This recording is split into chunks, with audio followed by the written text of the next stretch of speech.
Next, solved example. Third, if 5 sin theta minus 12 cos theta is equal to 0, find the values of sec theta and cosec theta. असे example आहे. आता हे पहा, solve करत असताना दिलेले इक्वेशन अगोदर लिहून घेतलेले आहे इथे, आणि याच्या आधारे आपल्याला इथे रेशो मिळवायचा आहे. कसा पहा, तर हे -12 cos थीटा आहे ते या साईडला घेतले तर प्लस होतील, त्याच्यामुळे आपल्याला मिळेल 5 sin theta is equal to 12 cos theta. Okay, तर आता याच्यामधले cos थीटा आहेत ते आपल्याला त्या साईडला न्यायचे आहेत. cos थीटा जे आहेत इकडचे हे cos थीटा, तर हे cos थीटा आपल्याला इकडे न्यायचे आहेत, म्हणजे इकडे डिवाइड होतील, आणि 5 आहेत ते इकडे घ्यायचे आहेत, हे 12 ला डिवाइड होतील, हे लक्षात घ्या. cos थीटा इकडे न्यायचे आहेत, sin theta upon cos theta होईल, आणि 5 इकडे घ्यायचे आहेत, 12 अपॉन 5 येईल, 12 अपॉन 5 येईल. पहा, आता इथे आपल्याला रेशो काय मिळतो तो पहा. रेशो मिळेल sin theta upon cos theta is equal to 12 upon 5, 12 upon 5. Next पहा, आता आपल्याला माहिती आहे की sin theta upon cos theta, sin theta upon cos theta is equal to tan theta. इथे रिजन लिहू शकतो आपण, sin theta upon cos theta is equal to tan theta, is equal to tan theta. तर ही value इथे ठेवलेली आहे, लक्षात घ्या. त्यामुळे tan theta is equal to 12 upon 5, 12 upon 5 मिळतील. ओके, आता नेक्स्ट स्टेप पहा. वी हॅव, आता इथे ट्रिग्नोमेट्रिक आयडेंटिटी घेतलेली आहे. 1 plus tan square theta is equal to sec square theta. तर इथे आयडेंटिटी घेतलेली आहे 1 plus tan square theta is equal to sec square theta. हे का घेतलेले आहे, तर इथे tan थीटाची व्हॅल्यू मिळालेली आहे, आणि आपल्याला सुरुवातीला सेक थीटाची व्हॅल्यू काढायची आहे. एक्झाम्पल मध्ये पहा, सेक थीटा, तर tan थीटा आणि सेक थीटा असणारी आयडेंटिटी विचारात घ्यायची आहे, आणि म्हणून इथे 1 plus tan square theta is equal to sec square theta. आता इथे व्हॅल्यू ठेवायची आहे, 1 आहे तसे ठेवले, tan थीटाची व्हॅल्यू ठेवलेली आहे 12 अपॉन 5, तर त्याचा ब्रॅकेट स्क्वेअर येणार आहे. नेक्स्ट स्टेप पहा, is equal to sec square theta आहे. आता इथे 1 प्लस 12 चा स्क्वेअर 1/44 आणि 5 चा square 25 is equal to sec square theta. ही स्टेप मिळाली. नेक्स्ट पहा, आता इथे सम करायचे आहे, तर इथे आपण क्रॉस मल्टिप्लिकेशन मेथडनी इथे सम केलेली आहे. तर 1 इंटू 25 25 प्लस 144 इंटू 1 144 अपॉन 25, आणि मग is equal to sec square theta. Therefore sec square theta is equal to, याची सम केली 169 upon 25, and therefore sec theta is equal to, आता इथे स्क्वेअर रूट घेतलेला आहे, लक्षात घ्या. काय केलेला आहे, स्क्वेअर रूट घेतलेला आहे. स्क्वेअर रूट घेतल्यानंतर व्हॅल्यू मिळालेली आहे sec theta is equal to 13 upon 5, 13 upon 5. Okay, हा, आता इथे cos थीटाची व्हॅल्यू पहा, तर याचा इनव्हर्स घेतलेला आहे, तर इथे आपण लिहू शकतो. इथे जरी त्याने लिहिलं नाही तरी आपण इथे लिहायचं आहे, सेक थीटा आणि cos थीटा एकमेकांच्या इनव्हर्स असतात, त्याच्यामुळं आपल्याला जर cos थीटाची व्हॅल्यू काढायची असेल तर cos theta is equal to 1 upon sec theta, 1 upon sec theta. म्हणजे जिथे जर व्हॅल्यू ठेवली तर 1 अपॉन सेक थीटाची व्हॅल्यू आपण काढलेली आहे, बॉक्स मध्ये ठेवलेली आहे 13 अपॉन 5, 13 अपॉन 5, आणि मग ही पुढे आपल्याला मिळणार आहे, हे डिवाइड आहेत 5/13 होणार 5/13. तर इथे आपल्याला लिहिलेले आहे इथे कॉस थिटाची व्हॅल्यू डायरेक्ट इथे लिहिलेली आहे त्याने. तर ही कॉस थिटाची व्हॅल्यू आपल्याला इथे मिळालेली आहे 5/13. ओके. आता आपल्याला नंतर कोणाची किंमत काढायची आहे पहा, कोसेक थिटाची किंमत काढायची आहे. एक्झाम्पल मध्ये पहा, आता कोसेक थिटाची जर किंमत काढायची असेल तर इथे पुन्हा आपल्याला आयडेंटिटी यूज करावी लागेल आणि सुरुवातीला आपल्याला साइन थिटाची व्हॅल्यू काढावी लागेल. पहा इथे sine square theta plus cos square theta is equal to 1 तर ही आयडेंटिटी यूज करायची आहे. तर याच्यामध्ये साइन स्क्वेअर थिटाची व्हॅल्यू काढायची आहे, म्हणजे sine square theta is equal to 1 minus cos square theta 1 minus cos square theta. आता इथे व्हॅल्यू ठेवायची आहेत पहा. व्हॅल्यू ठेवल्यानंतर हे साइन स्क्वेअर थिटा आहे तसे राहतील is equal to 1 minus cos थिटाची व्हॅल्यू 5/13. त्याचा ब्रॅकेट स्क्वेअर केला स्क्वेअर असल्यामुळे. आता याचा स्क्वेअर पहा 25/169. क्रॉस मल्टिप्लिकेशन मेथड यूज केली.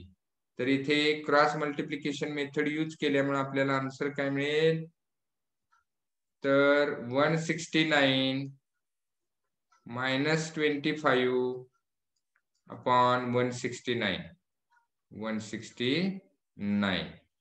आता हे मायनस केल्यानंतर काय येतात पहा, इथे 144/169 आणि मग स्क्वेअर रूट घ्यायचा आहे. स्क्वेअर रूट घेतल्यानंतर आपल्याला इथे आन्सर मिळणार आहे sine theta is equal to 12/13 आणि साइनचा इन्व्हर्स केला की आपल्याला कोसेक मिळतो. म्हणजे इथे साइन थिटा किंवा cosec theta is equal to 1/sin theta आणि मग इथे व्हॅल्यू ठेवायची आहे 1/sin थिटाची व्हॅल्यू पहा 12/13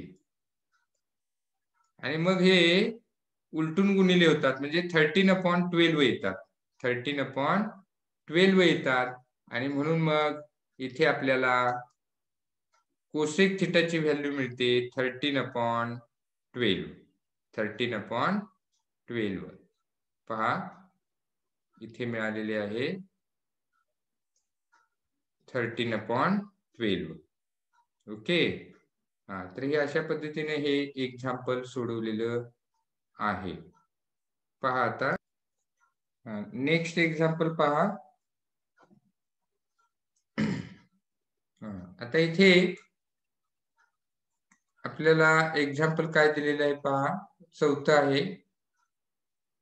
cos theta is equal to √3/2. Then find the value of 1 minus sec theta upon 1 plus cosec theta.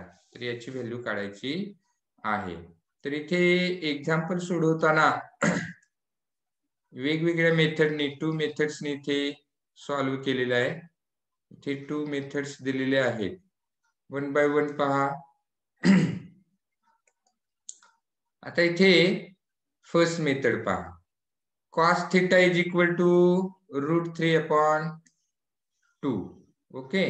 आता कॉसचा इन्व्हर्स येतो सेक थिटा, कॉसचा इन्व्हर्स येतो sec theta, हे आपल्या लक्षात यायला पाहिजे. म्हणजे sec theta is equal to 1/cos theta आणि इथे जर व्हॅल्यू ठेवली तर याचा इन्व्हर्स होतो. म्हणजेच आपल्याला इथे सेक थिटाची जी व्हॅल्यू आहे ती मिळते 2/√3. याचा बरोबर इन्व्हर्स केला.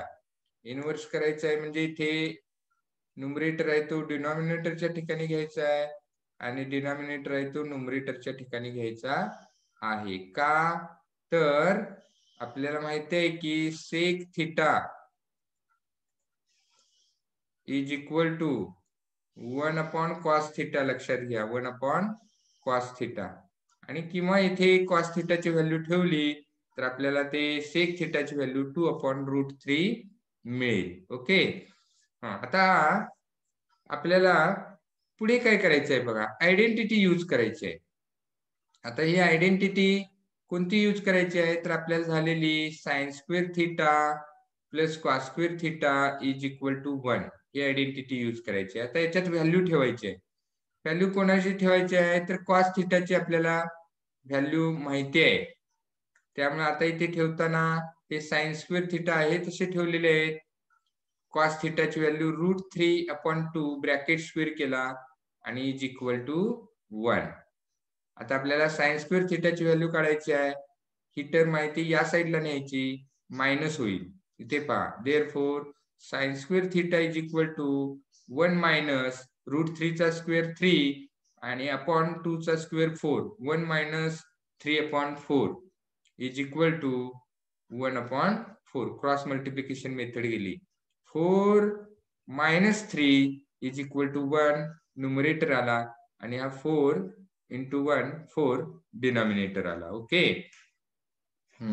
म्हणजेच आपल्याला इथे आता साइन थिटाची व्हॅल्यू मिळते. पहा, sine theta is equal to square root घ्यायचा आहे. इथे पहा, sine theta is equal to 1/2 आणि मग आपण इथे त्याचा इन्व्हर्स केला, साइन थिटाचा इन्व्हर्स, कारण cosec theta is equal to 1/sin theta. याच्यात जर व्हॅल्यू ठेवली साइन थिटाची 1/2 तर डिवाइड असल्यामुळे उलटून गुणिले घेऊन ते 2 होते. म्हणजे याचा इन्व्हर्स. इन्व्हर्स म्हणजे लक्षात आला, हा इकडे न्यूमरेटर आहे तो डिनॉमिनेटरच्या ठिकाणी घ्यायचा, डिनॉमिनेटर आहे तो न्यूमरेटरच्या ठिकाणी, म्हणजे 2/1 म्हणजेच 2 येतात. म्हणजेच cosec theta is equal to 2 मिळाले. Cosec theta is equal to 2 मिळाले. तर आता इथे सगळ्यात महत्वाचं आपण इथे व्हॅल्यू काढून ठेवलेले आहेत कोणाकोणाच्या त्या पहा. तर इथे आपण सेक थिटाची गरज होती, तर इथे आपण सेक थिटाची व्हॅल्यू काढलेली आहे. पहा, सेक थिटाची व्हॅल्यू इथे आहे बॉक्स मध्ये आणि कोसेक थिटाची व्हॅल्यू इथे बॉक्स मध्ये मी ठेवतोय. ही पहा इथे. आता जो दिलेला भाग आहे तो इथे लिहून घेतलेला आहे. दिलेला भाग म्हणजे आपल्याला ज्याची व्हॅल्यू शोधायची आहे तो पार्ट पहा इथे लिहून घेतलेला आहे. 1 minus sec theta upon 1 plus cosec theta is equal to. आता याच्यात व्हॅल्यू ठेवल्या पहा. व्हॅल्यू कशा ठेवायच्या आहेत, तर इथे 1 आहे तसे ठेवले, मायनस सेक थिटाची व्हॅल्यू वरती आहे पहा बॉक्स मध्ये, ती -2/√3 ठेवली, अपॉन 1 प्लस कोसेक थिटाची व्हॅल्यू 2 ठेवली. आता वरती इथे क्रॉस मल्टिप्लिकेशन मेथडनी सबट्रॅक्शन करायचं आहे. इथे पहा, 1 इंटू √3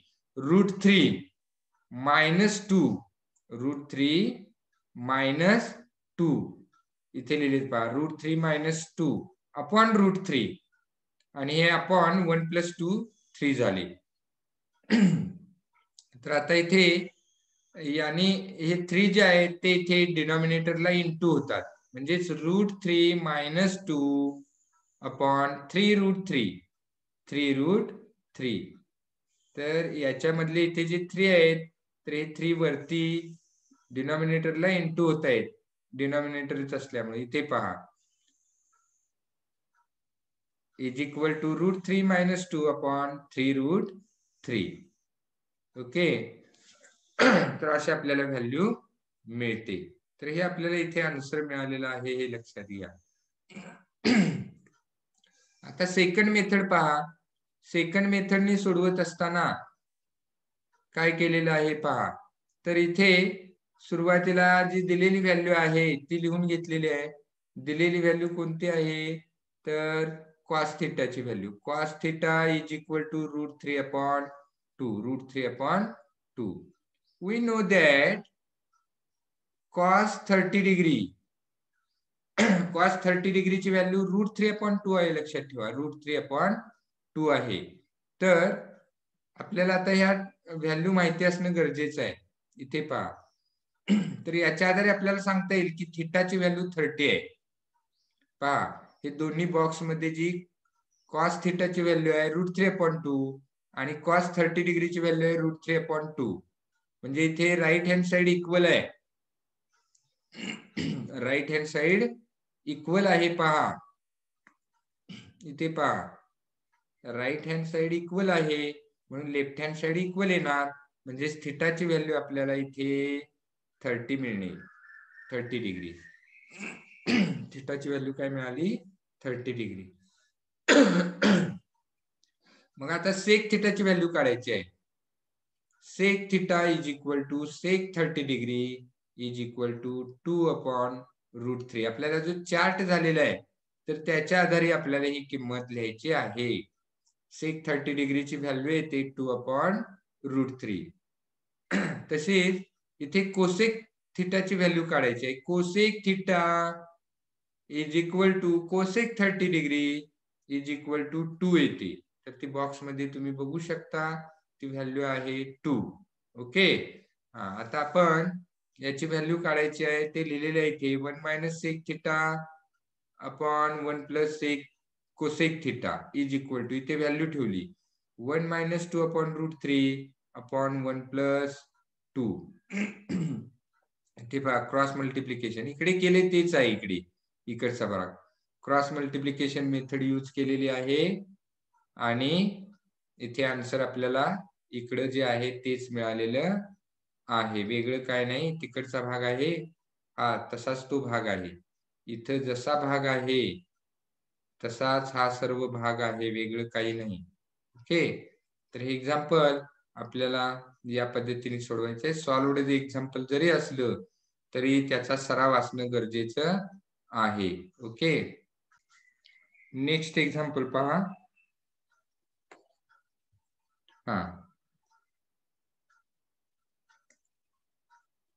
इथे पहा 5. Show that sec theta plus tan theta is equal to in square root 1 plus sin x upon 1 minus sin x. आता आपल्याला हे प्रूव्ह करायचं आहे, त्यामुळे इथे लेफ्ट हँड साइड घेतलेली आहे पहा. तर इथे लेफ्ट हँड साइड जी आहे ती पहा sec x plus tan x. Okay. आता sec x ची व्हॅल्यू काय? sec x हे कॉसचा इन्व्हर्स आहे, लक्षात ठेवा. sec x is equal to 1 upon cos x, 1 upon cos x. आणि tan x चा व्हॅल्यू काय? तर tan x is equal to sin x upon cos x, sin x upon cos x, cos x. तर इथे या value ठेवलेल्या आहेत, हे लक्षात घ्या. इथे काय केलेले आहेत, या व्हॅल्यू ठेवलेल्या आहेत, हे समजून घ्या. इथे कॉस आहेत, हे कॉस आहेत. ओके. तर या व्हॅल्यू इथे ठेवलेल्या आहेत. आता यांची सम करायची आहे आपल्याला. याची काय करायची आहे? सम, ऍडिशन. तर इथे पाहिलं तर डिनॉमिनेटर इक्वल आहे, त्यामुळे न्यूमरेटरची सम घ्यायची आहे. 1 plus sine x upon cos x, 1 plus sine x upon cos x, ही स्टेप मिळाली. आता इथे काय केलं बघा, याचा स्क्वेअर करून स्क्वेअर रूट घेतलं, स्क्वेअर करून स्क्वेअर रूट घेतलं म्हणजे व्हॅल्यू चेंज होत नाही. इथे पहा 1 plus sine x bracket square म्हणजे न्यूमरेटरचा स्क्वेअर केला, तसंच डिनॉमिनेटरचा स्क्वेअर केला, कॉस स्क्वेअर एक्स घेतले पहा, आणि पुन्हा स्क्वेअर रूट घेतलं. याच्यामुळं व्हॅल्यू चेंज होत नाही. लक्षात येते काय बघा. उदाहरणार्थ इथे आपण समजा ए घेतलं, ए असेल स्टेप मध्ये आन्सर आपल्याला ए, तर ए म्हणजेच काय करतो, ए चा स्क्वेअर केला आणि स्क्वेअर रूट घेतलं, ए चा स्क्वेअर करून स्क्वेअर रूट घेतलं तर ही व्हॅल्यू बदलत नाही, एच येते, लक्षात ठेवा. तसं इथे केले पहा, हे ए आहे तर ए चा स्क्वेअर केला आणि स्क्वेअर रूट घेतला तर व्हॅल्यू तीच राहते, चेंज होत नाही, हे लक्षात घ्या. ओके. आता नेक्स्ट स्टेपला इथे काय केलं पहा, हे 1 प्लस साइन एक्स आहे, ते स्क्वेअर आहे म्हणून 2 टाइम्स घेतली, फॅक्टर पाडले त्याचे, आणि कॉस स्क्वेअर एक्स आहेत तर त्याच्याऐवजी त्याची value 1 minus sine square x ठेवली. ही व्हॅल्यू कशी आली, तर आपल्याला झालेलं आहे की sine square x, sine square x plus cos square x is equal to 1 and therefore हे साइन स्क्वेअर एक्स इकडे न्यायचे आहेत, म्हणजेच cos square x is equal to 1 minus sine square x, sine square x. तर ही value इथे ठेवलेली आहे, हे लक्षात घ्या.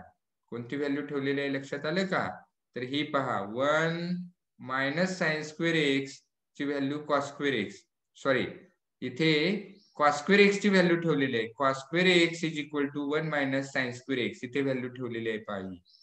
ओके, आता नेक्स्ट स्टेपला पहा काय केलेलं आहे. तर हा 1 चा स्क्वेअर आहे आणि हा साइन स्क्वेअर एक्स चा स्क्वेअर आहे. त्यामुळे फर्स्ट ब्रॅकेट मध्ये 1 मायनस साइन एक्स घेतलं आणि सेकंड ब्रॅकेट मध्ये 1 प्लस साइन एक्स घेतलं.